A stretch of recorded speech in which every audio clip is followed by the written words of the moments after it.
আসসালামু আলাইকুম। সবাই কেমন আছো? আশা করি সবাই ভালো আছো। আজকে তোমাদের মাঝে নিয়ে এলাম গোলাপ জামুন রেসিপি। যদি সঠিক পদ্ধতিতে মিষ্টি তৈরি করো তবে 100% তোমাদের মিষ্টি পারফেক্ট হবে। কথা না বাড়িয়ে চলো রেসিপিটা দেখে নিই। গোলাপ জামুন তৈরি করার জন্য এখানে আমি প্রথমে একটা বাটির মধ্যে নিয়ে নিচ্ছি একটা ডিমটা কিন্তু নিশ্চয় নর্মাল টেম্পারেচারে নেবে। যদি ফ্রিজে থাকে তো 1 থেকে 1.5 ঘন্টা আগে ডিমটা নামিয়ে রাখবে ফ্রিজ থেকে।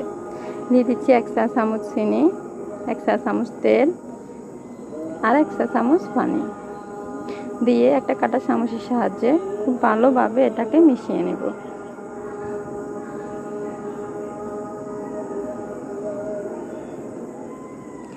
মিশিয়ে আমি আরেকটি বাটির মধ্যে নিয়ে নিচ্ছি হাফ কাপ পরিমাণ গুঁড়ো দুধ,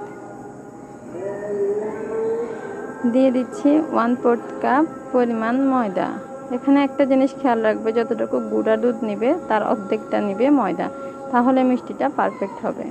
দিয়ে দিচ্ছি 1 চা চামচ বেকিং পাউডার। এবার হাত দিয়ে উপকরণগুলো ভালোভাবে মাখিয়ে নেব।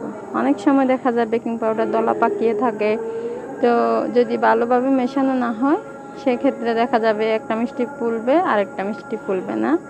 আর আমি ডিমের মিশ্রণটা অল্প অল্প করে দিয়ে একটা ডো মাখিয়ে নিব। এটা কিন্তু একটা নরম ডো হবে, এত বেশি শক্ত হবে না।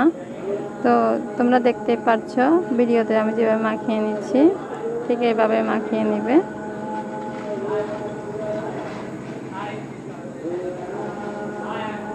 আমার কিন্তু একটু ডিম বেঁচে গেছে, পুরো ডিমটা লাগেনি। তো এবার দিয়ে দিচ্ছি এখানে 1 চা চামচ পরিমাণ ঘিটা দিলে আটার যে একটা গন্ধ থাকে এই গন্ধটা আর থাকবে না এবং খুব সুন্দর একটা স্মেল আসবে। এবার আবারও আলতো হাতে একটু মাখিয়ে নিব। মাখিয়ে এভাবে রেখে দিব 20 মিনিট। এতে করে ডোটা কিন্তু আগে থেকে একটু শক্ত হয়ে যাবে। এবার হাতের মধ্যে একটু তেল মাখিয়ে এভাবে হাতের মধ্যে নিয়ে আমি এগুলোকে মিষ্টি শেপ দিয়ে দিব।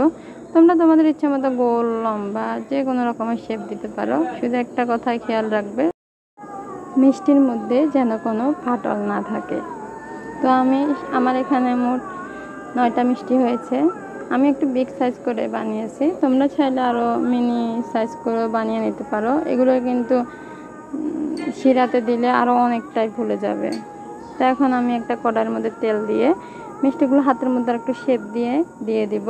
কারণ মিষ্টিগুলো যখন রেখেছিলাম ডোটা খুব নরম ছিল, তো একটু ডেবে গেছে, এই কারণে দিয়ে এটা কিন্তু ডুবো তেলে একদম 6 থেকে 7 মিনিট এইভাবে ভেজে নাড়িয়ে ছাড়িয়ে একদম ব্রাউন কালার করে নিতে হবে। দেখা যাবে যদি তোমরা চুলার আঁচটা বাড়িয়ে দাও ভিতর থেকে মিষ্টিটা হবে না, কিন্তু উপরে কালার চলে আসবে, ওই ক্ষেত্রেও কিন্তু মিষ্টিটা ভালো হবে না। তো একদম মৃদু আছে, আমি এখান দিয়ে স্কিপ করেছি ভিডিওটা। তোমরা একদম মৃদু আছে মিষ্টিগুলোকে খুব ভালোভাবে ব্রাউন কালার করে নেবে। এখানে আমি একটা পাত্রে 1 কাপ চিনি, 2 কাপ পানি আগে একবার ফুটিয়ে নিয়েছিলাম যখন আমি শুকনো উপকরণটা মিশিয়েছিলাম ওই সময়। এখন আমি শিরাটার মধ্যে 2টা এলাচ দিয়ে এটা আবার পুনরায় ফুটিয়ে নিব।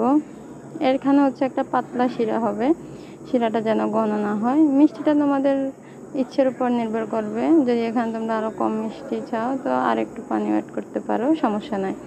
তো এবার আমি মিষ্টিগুলো একে একে দিয়ে দিব। মিষ্টিগুলো দিয়ে হালকা একটু নেড়ে ঢাকা দিয়ে রান্না করব 10 মিনিট। 5 মিনিট পর কিন্তু আমি মিষ্টিগুলো একবার নাড়িয়ে দিয়েছিলাম, আবারও ঢাকা দিয়ে 5 থেকে মোট কথা 10 থেকে তোমরা 12 মিনিট এটা জাল করবে, যাতে করে মিষ্টিগুলো ভিতর থেকে খুব ভালোভাবে কুক হয়ে যায়। এই সময় চুলার আঁচটা মাঝারি হিটে রাখবে।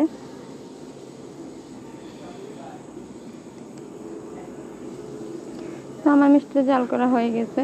মিষ্টিটা কিন্তু এখন ফুলে আগে থেকে অনেকটাই ডাবল হয়ে গেছে, তোমরা দেখতেই পাচ্ছ। এবার আমি গ্যাসের ফ্লেমটা অফ করে ঢাকা দিয়ে রেখে দিব 2 ঘন্টা। ফিরে এলাম 2 ঘন্টা পর। দেখো আমার মিষ্টিগুলো দেখতে কতটা পারফেক্ট হয়েছে। ভিডিওটা ভালো লাগলে অবশ্যই একটা লাইক করে আমার চ্যানেলটা সাবস্ক্রাইব করে দিবে। আল্লাহ।